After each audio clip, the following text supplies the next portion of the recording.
Hi, Courtney.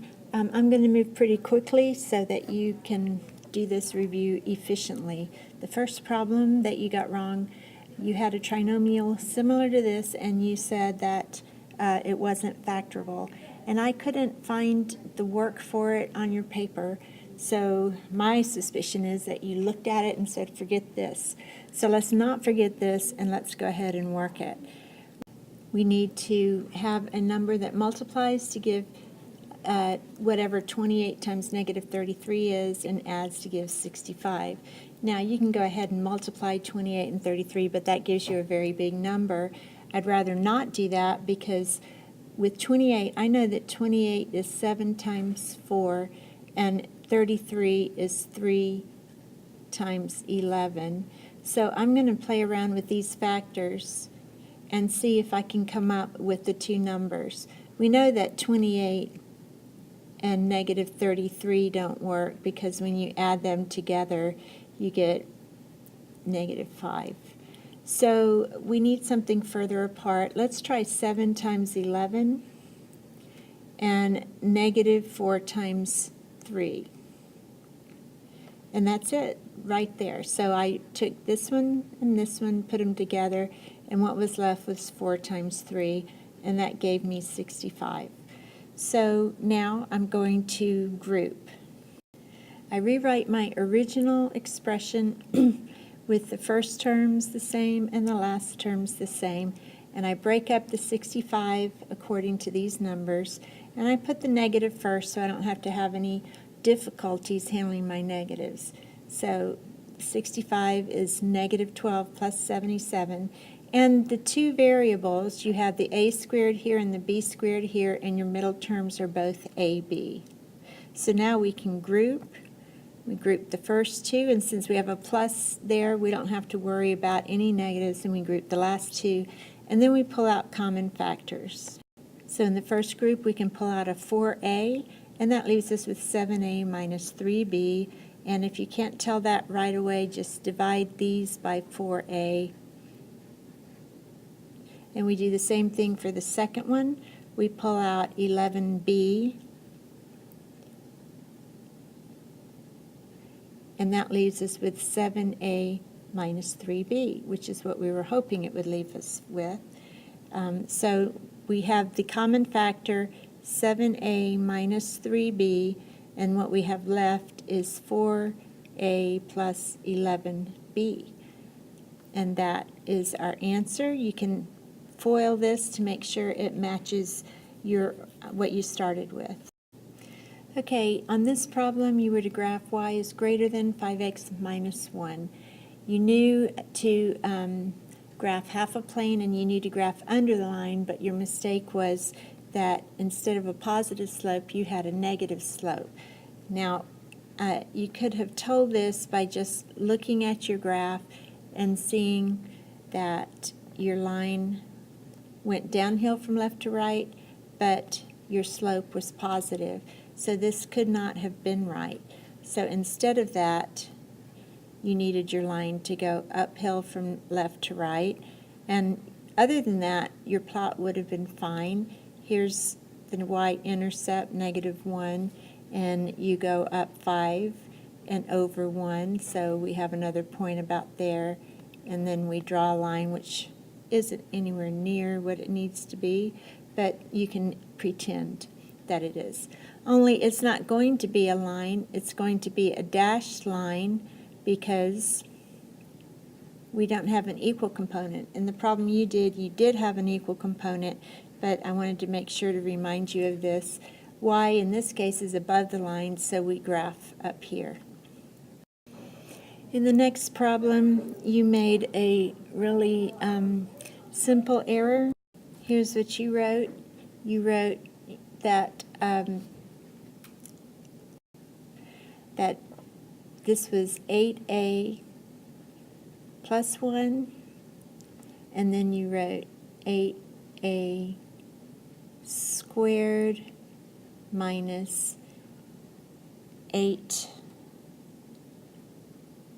plus 1. So you left out the a here. And then you did the rest of it correctly, but you didn't have the a here, so that would have made your answer correct. In this problem, you didn't seem to know what to multiply this by, and you needed to multiply by something to get rid of the radical in the denominator. Now we know that a squared minus b squared equals a plus b, a minus b. So if you can make this be a plus b, a minus b, you'll get a squared minus b squared, and when you take square root of 7 squared, you clear the radical. So what we're going to multiply by is 11 minus square root of 7 over 11 minus square root of 7. And that gives us, I'm going to just go ahead and write, well, I'll write it this way, 11 minus square root of 7 over a squared minus b squared, so that's 11 squared minus square root of 7 squared. So that's going to be 5, and I'm not going to multiply through yet because I might be able to factor something out at the end. Let's see.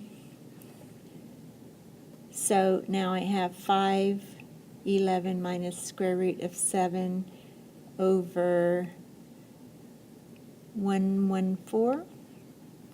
And now I see that I can't factor that 5 out, so I rewrite it as 55 minus 5 square root of 7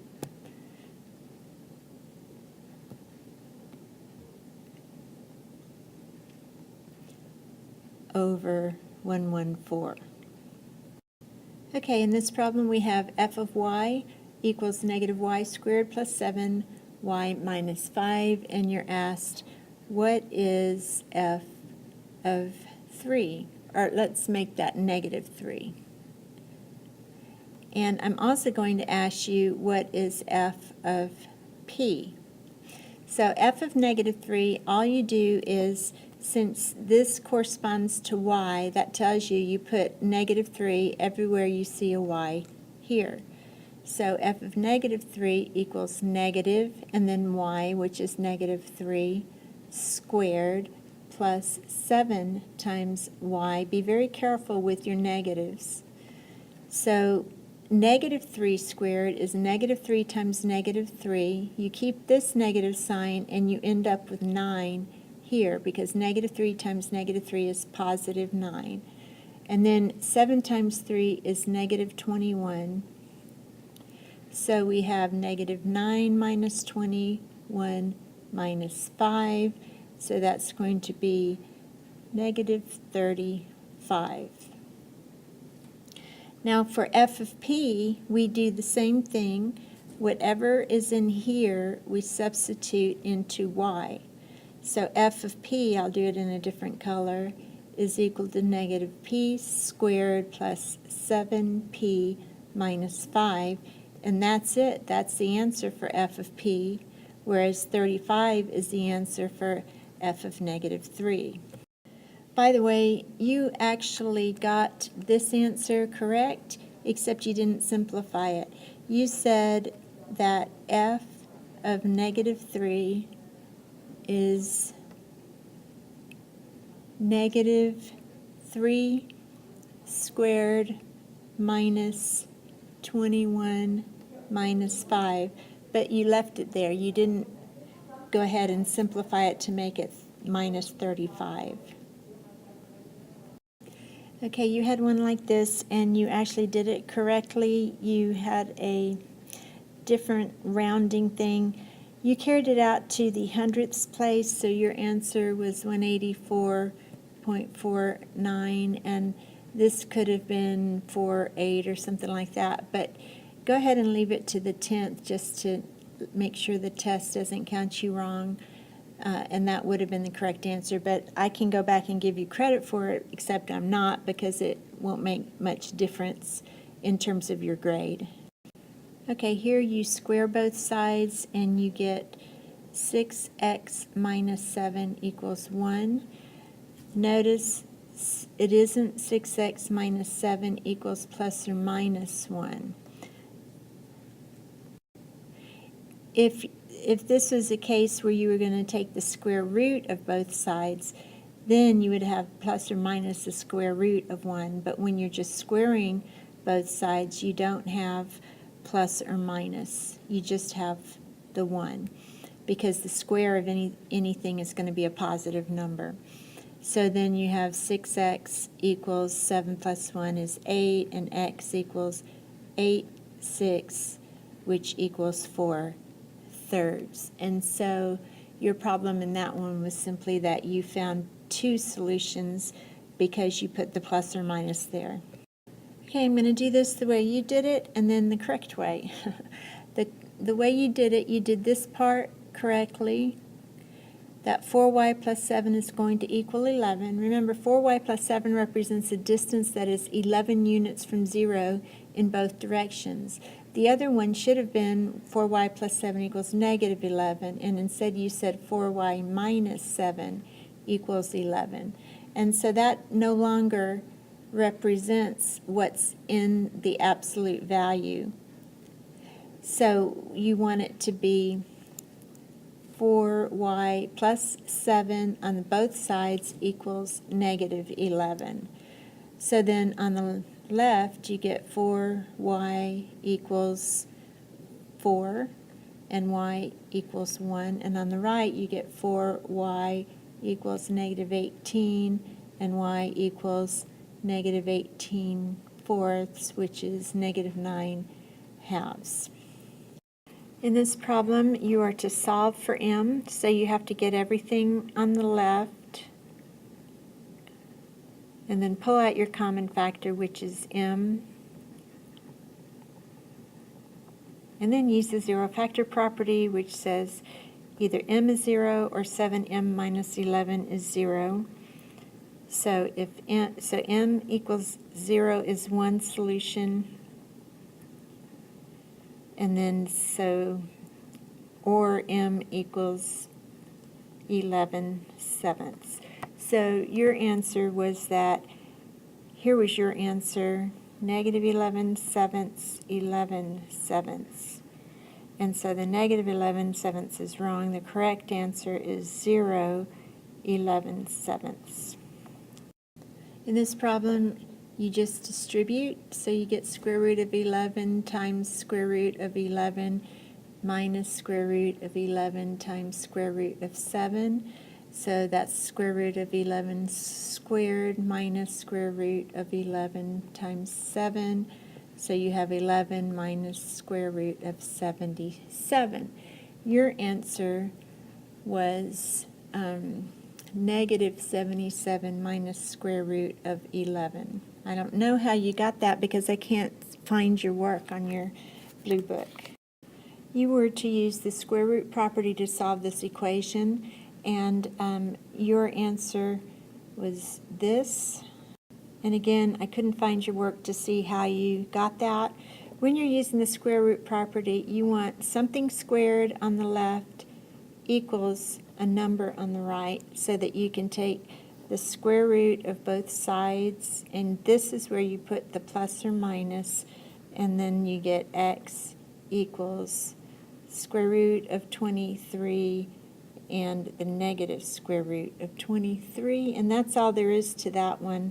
So I don't know where this came from, but it's incorrect. In number 12, you were to factor. You had a different problem, but you did the first part of it correct. You pulled out this factor correctly. But then you left this was your answer. And the problem is this isn't factored yet.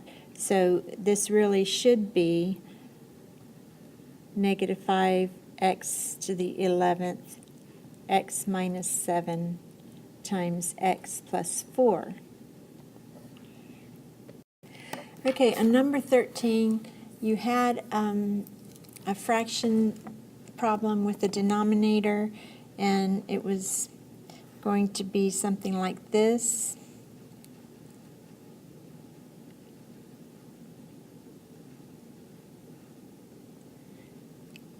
And here's the thing, you fell for the trick, and the trick is there are certain values that x is not allowed to be, and in this case x can't be 2 or negative 2. If x is 2, then 2 minus 2 is 0. If x is negative 2, then negative 2 plus 2 is 0. So in one case, this is undefined, in another, this is undefined, and 2 or negative 2 will both make that undefined. So x cannot be 2 or negative 2, and you had one of those in your answer. So you solved it correctly, but then you needed to discard your answer that is not allowed, and that's what you did wrong. Okay, this is a complex fraction, and the first thing you do is you get x as your common denominators in both your numerator and denominator. So this would be 1 over x plus 7x over x, and then you'd have 1 over x minus 3x over x. So that gives you 1 plus 7x over x, and then 1 minus 3x over x. And the shortcut I taught you in class is, if you have a complex fraction and the denominator that is up here is the same as the denominator that is down here, you can go ahead and cancel it. So you are left with 1 plus 7x over 1 minus 3x. Your answer was 10. I don't know how you got that. You had a problem in which the answer is this, and I think you knew that. Your mistake was that you didn't put a negative there. You said it was from positive infinity to negative 1. Everything else you got correct. So be sure to be careful with your infinities. Okay, this is to use the square root property to solve this equation. So we take the square root of both sides, and on the right we get f plus 11. And on the left we get the square root of 847. And so we have to see if there are any factors in 8, 4, and 7. And so I would go through numbers like, I can tell 3 won't work because if you add 8 and 4 and 7 together, you get a number that is not divisible by 3. So let's try a 7. And I chose 7 because it's the next prime number except for 5, and I can tell 5 won't work. So 2 won't work, 3 won't work, 5 won't work. Let's do 7. And 7 times 121 works. And so that's going to be plus or minus square root of 7 times the square root of 121. And the square root of 121 is 11. So you get plus or minus the square root of 7 times 11, which you can rewrite 11 square root of 7. So we have f plus 11 equals plus or minus 11 times the square root of 7. So we subtract 11 from both sides, and we get this. Your answer was close to that. You said that f equaled positive 11, and that's why you got it wrong. So that was just a simple mistake. And I can't find it on your paper. So be sure when you take your final that you write every problem out and you number it, so that if you write something correctly on your paper and not on your final, perhaps I can change the grade. It's just very important that after you take your final, you set your pencil down and do not make any more marks in the blue book, except for on front of the blue book where you tell me what numbered problems to look for. Okay, here's one where you're asked if this table represents a function. And so you have to remember that every x can only have one value of y. And so if you think of that Dr. Pepper machine we talked about in class, you press the button for Dr. Pepper, and you want a Dr. Pepper to come out. If sometimes a Dr. Pepper comes out and sometimes a Coke comes out, then that's not going to be what you want. So if you put 1 in for your Dr. Pepper button, you want to get 11, say, out, which represents Coke, and you do not want to get either 11 or 13 out because that doesn't make sense. And I think I said Coke when I should have said Dr. Pepper. So here's your input. You're pressing Dr. Pepper and you get Dr. Pepper. You're pressing Dr. Pepper, oh, you get something different. Pressing Dr. Pepper, something different. Pressing Dr. Pepper, something different. Therefore, that is not a functioning Dr. Pepper machine, so that is not a function. So you put that it was, and it is not a function. Okay, you're given a picture of a line, and you're shown that the line passes through the y-axis at 4, and you're shown that you're shown a point down here, and you have to count, but basically you come up with x is 7 and y is -5. So what you have to do is you have to figure out the equation for the line. And so you're looking for y equals mx plus b. You want to know what m is and what b is. Well, you know what b is. B is going to be where it crosses the y-intercept.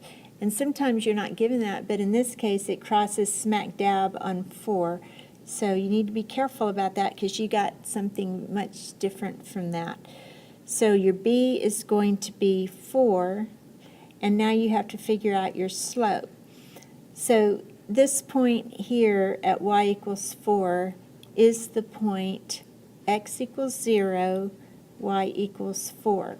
So now you have 2 points, and you can either count up and over to get your slope, or you can use your slope formula. Let's use that because my graph doesn't really permit us to count over. So we have y2 minus y1 over x2 minus x1. So we have, I'm going to say 4 minus -5 over 0 minus 7, and that's going to be 9/7, and it's going to be negative, which we expect because it's running downhill from left to right. So your m here is going to be -9/7. So your final line is going to be y equals -9/7 x plus 4. Whoops. It's not going to let me erase it easily there. Plus 4.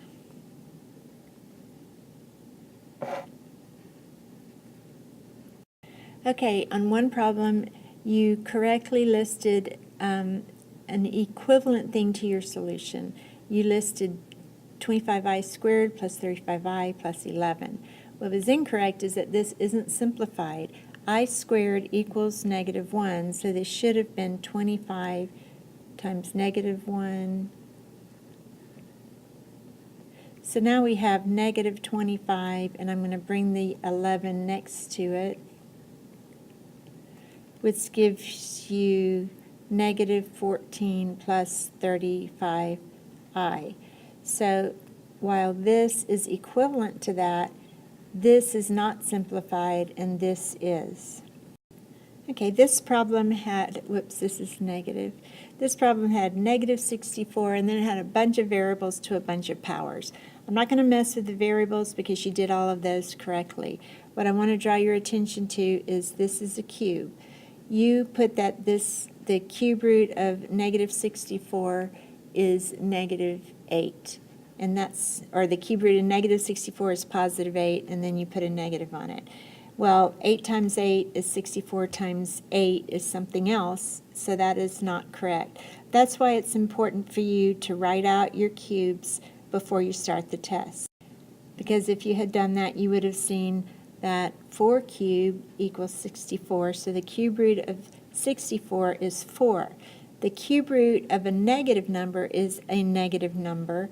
The square root of a negative number is an imaginary number, but the cube root is a negative number. So we keep that negative sign out front, and then we have a negative coming out from the radical, and then we have 4.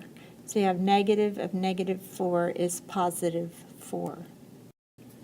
Mrs. Z rides her bike to Lone Star averaging 13 miles an hour. She does that once. From then on, she rides her car. She's not stupid. In her car, she averages 55 miles an hour, and her driving time is a 1/7 hour less than her bicycling time. How far is Lone Star from her home? Okay, this is using the formula distance equals rate times time, and we're going to set up our table with those headings. Now notice that we don't know the time, but we know how the time is relative to bicycling and driving. Our two situations are bicycling and driving. And the distance is going to be the same. I'm just going to write same here. And then the rate, we know the bicycle goes 13 miles an hour and the car goes 55. And the time for the bike is going to be 1/7 more than her car, or let's do it the way it's written. Her driving time, which we'll call T. The bike's time is T. The driving's time is T minus 1/7. So we can go ahead and call this X just to have a variable to use, but we know that distance equals rate times time.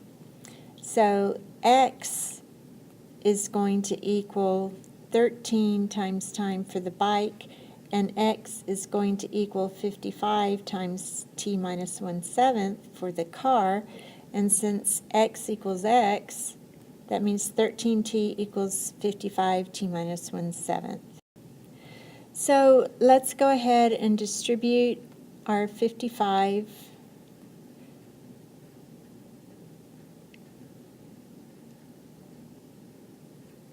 And then we are going to get our T's on one side and our numbers on the other. So let's subtract 55T from both sides. Okay, and then let's get rid of those negatives. We're going to divide by a -1 just to get rid of those negatives because I don't like them. Okay, so 42T equals 55 over 7. So if we divide both sides by 42, we get T equals 55 over 7. And we're going to just multiply it by 1 over 42. Okay, and so when we multiply that out, and I'm going to do a broad rounding, and we get 0.2 or 2/10 of an hour. That's how long it takes her to ride her bike, because she is really fast. So now that we know what T is, we can go back to this equation here that says X equals 13T. So X is our distance. So now we say X equals 13 times 0.2, which is going to be 2.6 miles. You were shown a graph and asked if it was a function or not, and you said it was not. The way you can tell on a graph is if you can drop a vertical line anywhere in this graph and it crosses 2 points on the line, then it is not a function. But in this case, that doesn't happen. It doesn't cross 2 points anywhere, so yes, it is a function. If you have this on a graph, you can drop a vertical line and go through 2 points, and so that would not be a function. However, interestingly, if you draw this on a graph, you drop a vertical line, it doesn't cross in 2 places, so that is a function.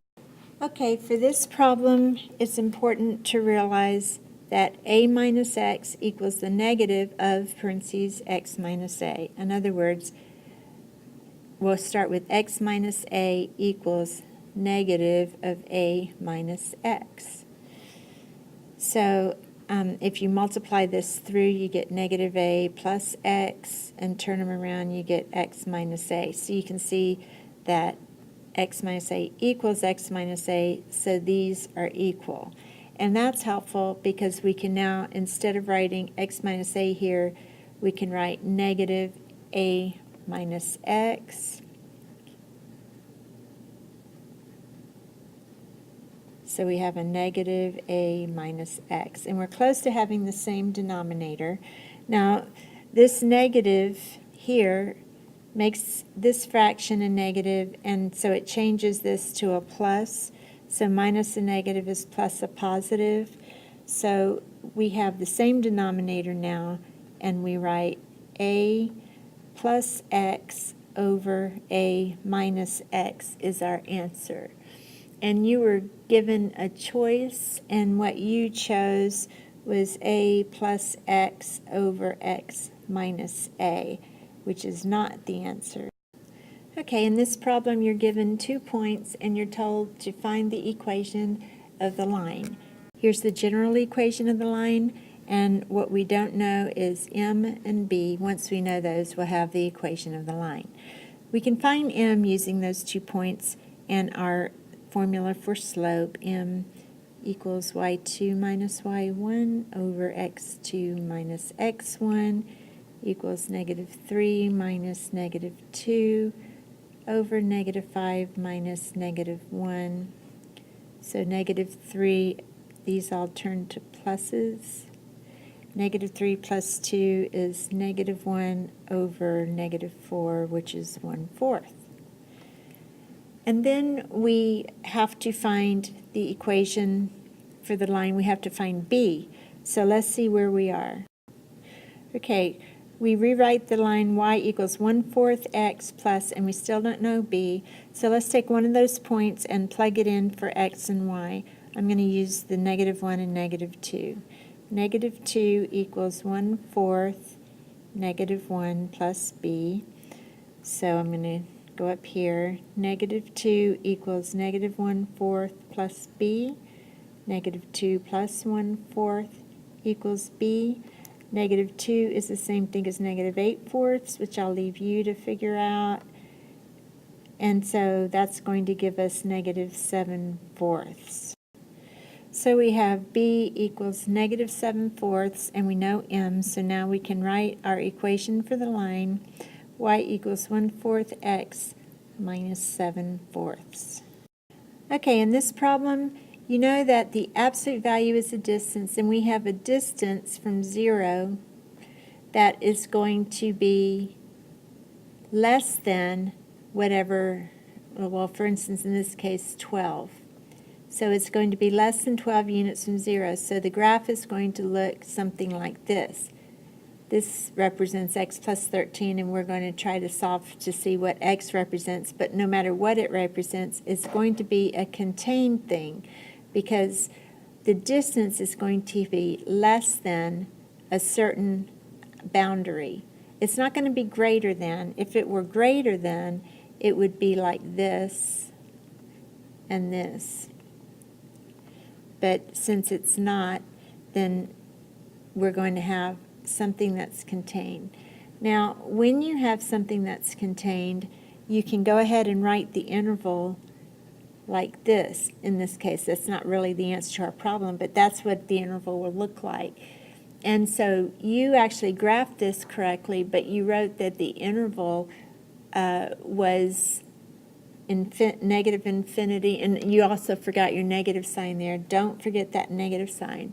Negative infinity to negative something union or intersected with, which it should have been union, but you wrote intersected with something to positive infinity.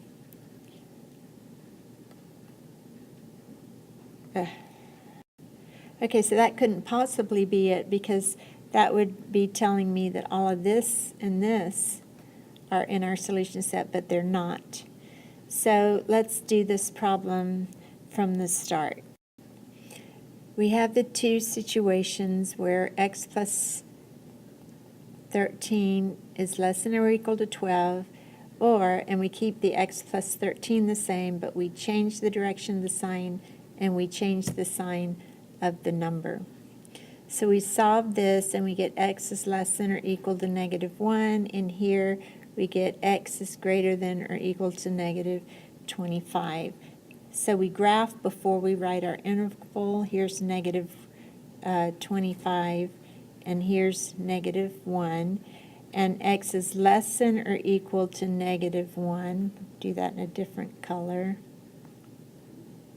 but it's greater than or equal to negative 25. So it's everything that meets those two requirements, which is in here. So your answer is going to look just like your graph, negative 25, negative 1.